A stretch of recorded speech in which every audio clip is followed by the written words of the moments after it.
Okay, so I'm doing a re-upload of this video because there were a few errors that I do want to talk about. When I was looking on Cerebi, I couldn't find a table for the cafe owner rare candies, so I just thought it was kind of a random assortment. But here on Bulbapedia, we can see it's at 5, 10, 20, 50, 100, and 200 for the rare candies. So that's a big clarification that should help out a lot of people. And then probably the biggest issue was near the end of the video, where I say you can use my bottle cap method to obtain more rare candies. Now, this is what I thought because I saw a couple people in the comments section saying that that was a method for getting rare candies, so I just thought, okay, cool, that's going to be something really easy to explain, but it turns out that is not the case, and then a lot of people got upset because they were wasting festival coins and not getting rare candies because of it. So I'm super sorry for that, and I was going to edit that out because YouTube has like a built-in video editor, so I cut that part out, but it said the video had too many views to edit. I tried to leave it up, and then I still got some comments, so I'm thinking that, alright, the video still works. Like, some people called out clickbait because it's not unlimited rare candies. Well, the Pokemon Center isn't, but I do show some unlimited rare candy methods in this video. So I'm thinking that should be all good for the video, and now let's get back to the awesomeness of free rare candies in Pokemon Sun and Moon. Alright, I have a quick rare candy guide for you guys today, and we are going to be focusing on cafe rare candies. That is right, the cafes inside of Pokemon Centers will give you rare candies. It's easy to not know this because you go to a cafe, you buy a lemonade or some kind of pun beverage like a Tapu Koko, so you might not know that they're actually good for giving you rare candies. The way you can do this is by feeding your Pokemon Pokebeans, and depending on the amount of Pokebeans you have fed your Pokemon, you can see right here, the guy says, oh, you fed your Pokemon 20 Pokebeans, here's a rare candy. 20 Pokebeans, here's a rare candy. Now, I've been hearing conflicting results, so I wanted to test how fast I can feed my Pokemon Pokebeans, as well as how many Pokebeans it takes to receive rare candies. But it's really not hard at all. That if you've been doing any kind of Pokemon refresh features, like I know there's some dedicated people out there that are hardcore into like Pokemon to Me, Pokemon Refresh, and they love and care for all of their Pokemon, so they've just been naturally feeding them Pokebeans. Also, if you're trying to get your Pokemon up to level 100, or if you're doing any kind of experience gaining method, you want to feed your Pokemon Pokebeans because maxing their affection, or at least giving them 3 hearts of affection, is a way of gaining more experience on that Pokemon. So you just might find out that you've already given a couple of your Pokemon enough beans to pick up 1, 2, or maybe even 3 rare candies already. So one thing I wanted to do was see how fast I could feed 18 Pokebeans to the Pokemon in my party. That I just set up 6 Pokemon, I feed them 3 each because after 3 they're too full to eat anymore, and then I go and swap them out in the PC for some more Pokemon. So to do a rotation of 3 for 18 Pokebeans, it took me about 3.5 minutes of just feeding the Pokemon and doing this. That means you can do 18 every 3.5 minutes, and the next breakpoint I found was at 50 Pokebeans. So after you've fed your Pokemon 50 Pokebeans, you can receive 3 rare candies. It might be 4. I don't know if I talked to the cafe a long time ago and then I received a rare candy earlier on. And I think my game did kind of glitch out because it told me the 20 Pokebeans twice in a row. So 3 or 4 rare candies for a little over 10 minutes of work. Now this could be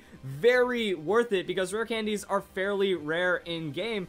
I wanted to look more into this, so I tweeted out on Twitter who has fed their Pokemon a lot of Pokebeans. I went to a cafe and it gave me a 20, 20, 50, but I've heard that it's in multiples of 10, and it seems like the consensus is around 5, 20, 50, something, something, something, because after 50, you know, you have to be a crazy person that's fed their Pokemon a lot of Pokebeans. And if you're the kind of crazy person that has hit the future breakpoints for the Pokebeans, please leave a comment down below. I might add an annotation on the video, or I'll leave a comment saying like what people are saying, because it feels like 50, 75 would make sense, but jumping from 20 to 50 kind of implies that 100 would be the next breakpoint, and then it kind of gets exponential from there. So when I first heard about this, I heard multiples of 10s. That seems like people are getting it every 10, which means this would be an incredibly fast way of getting rare candies, but it seems like it starts to scale ridiculously, so it might not be as much of an option. And I also want to go and look into rare candies as well. So there's just, as in any Pokemon game, a random amount of rare candies just kind of hiding around that you find them under a rock, or you find a Pokeball and you get a rare candy, and that's just pretty cool right there. In Pokemon Sun and Moon, I pulled up a guide from Cerebi, so it kind of shows Route 6, Aether House, Aether Paradise, Battle Tree, and all kinds of other places. Now, for these ones like the Battle Tree and Royal Avenue, that pretty much just means you're going to be spending battle points for them, but if you have a ton of extra battle points, I think it can be worth the rare candy investment if you're doing Hyper Train because of the way that scaling experience works. And if you do want to find these rare candies for yourself, I'm not going to do like a video showing every location. What you want to do is you want to click on the link, you go to the Cerebi Poke Earth page, and then you want to scroll down to the items, and then it'll say left of Beauty Brittany requires Tauros. Is that even on screen? Yes, it is. So you can find out where it is, and it's a good enough description to where you don't necessarily need a video to find out where the rare candies are. And then for the battle points, receiving a rare candy is going to be through wins, so complete a 20 win streak and return the next day. That's going to be a nice way of receiving rare candies. Okay, it looks like I got that a little wrong, that you can only buy rare candies at the Battle Royal shops. So you go to left shop, and then that is how you get rare candies right there. And it looks like at the Battle Tree, it's only from the win streak. So get a 20 win streak, grab yourself a rare candy. Also go for 30 and get a bottle cap, or go crazy and go for the ability capsule, PP Max, and stuff like that. But after looking at the Battle Tree, it doesn't have the rare candy, so you will want to go to the Battle Royal for that one, and then you can go pick yourself up a rare candy. As for other ways of getting rare candies, we have pickups. Now, if you win a trainer battle or faint a wild Pokemon, there's a 10% chance that you'll receive an item on a pickup Pokemon, as long as it's not already holding another item. Now, in previous generations, there was a table and you need specific levels to get specific items, but in Pokemon Sun and Moon, it's just all of this. Now, higher levels will equate to getting rarer items, but if you're trying to farm for rare candies and you're just kind of doing some kind of battle grinding, if you're out there trying to complete the Pokedex and you're catching all kinds of wild Pokemon, I just recommend having as many pickup Pokemon as you can handle. So if you're trying to catch other Pokemon, or you're trying to synchronize for something specific, and you end up going through like a lot of wild battle encounters or something like that, just have pickup Pokemon. There's a chance you can get rare candies, or even Destiny Knots,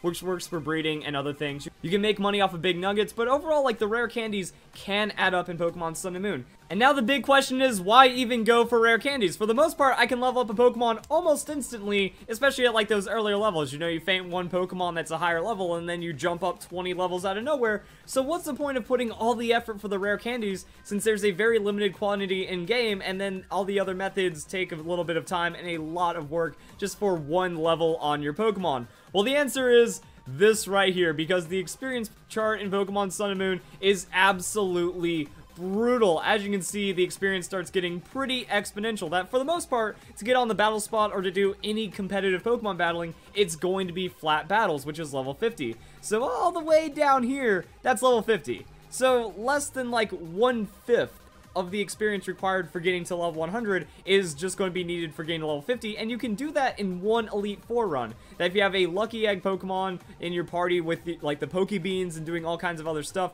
you can actually get a Pokemon to level 50 just from one Elite Four run. That's going to be good enough for competitive, and then the experience just gets pretty ridiculous, and it goes up almost exponentially. So that's going to be one of the biggest cases for needing rare candies, because once you start hitting those upper levels like 80s and 90s, and then like the last 5 levels, the experience rates are going to be unbelievably high, and it's actually going to take less time to just use a rare candy on a level 98 or level 99 Pokemon to get them to level 100 than just actually doing the other experience methods in the game, which is why I said do it. Go and spend the 10 minutes to feed all of your Pokemon Pokebeans, or at least pay attention that when you have the opportunity to feed a Pokemon a bean, just go and do it, because after you get to that 50 breakpoint, that's free rare candies right there. That's 3 Pokemon from level 99 to level 100, which will be much faster with those 10 minutes than however long it takes to do them through experience methods. Also, if you already have pick up rare candies or other rare candies that you've obtained in game, this is going to be the way to make that final little bit of push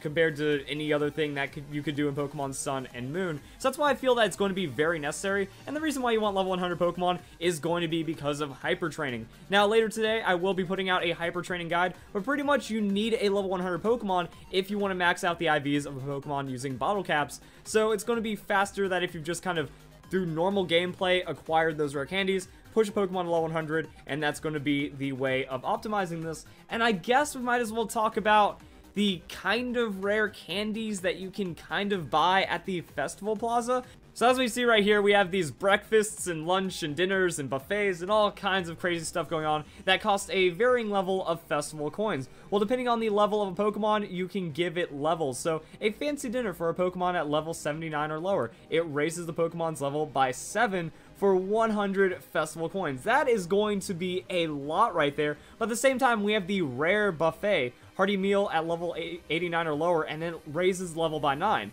So you get a level 89 Pokemon to level 98, you use 2 rare candies, and then that is going to cut out an insane amount of the experience chunk. So as we can see right here, you know, level 89, that's here compared to here, what it takes to finish off the Pokemon, or whatever else. It's still a huge amount that you can do, that you can polish off with a quick amount of festival coins and other stuff like that, which is why I feel the global missions are super important. That if you already have these cafes set up and you're getting 4,000 points for completing a global mission, that's going to help you get a lot of Pokemon to that level 100, or at least balance out the levels on your team, or at least set up something that way you can gain more levels for your Pokemon for hyper training. So as you can see right here, we need a 5-star rare kitchen to be able to set that up. So that's going to be very expensive right there. Also going to be a pretty rare find, but then that's also going to help with gaining the levels. Find the Festival Plaza one that I had set up, that it costs 300 festival coins. Like, that's an insane amount. 300 festival coins. That's for 9 levels right there. So that means we have, you know, 6,000 festival coins times 9. Yeah, we get a lot of work done with this, and that is a lot of levels through the hyper training, which is why I'm really upset that we didn't have enough people work on these global missions, because the Festival Plaza can be very useful for receiving all kinds of items, and that's still setting up things, that if you have all these treasure hunts, if you have all of these big dreams, you're rolling for rare candies, you're setting up cafes, the amount of items and the amount of levels that you can pump into your Pokemon is actually very surprising. So you can try to offset like the level experience chart and then work for things like that, and then it all goes back to the cafe. Then you just go to the Pokemon Center cafe, you start your rare candy journey, and hopefully that's enough to really push your Pokemon to the next level, quite literally. So if you guys enjoy the video, hope you all have a nice day. Thank you very much for watching.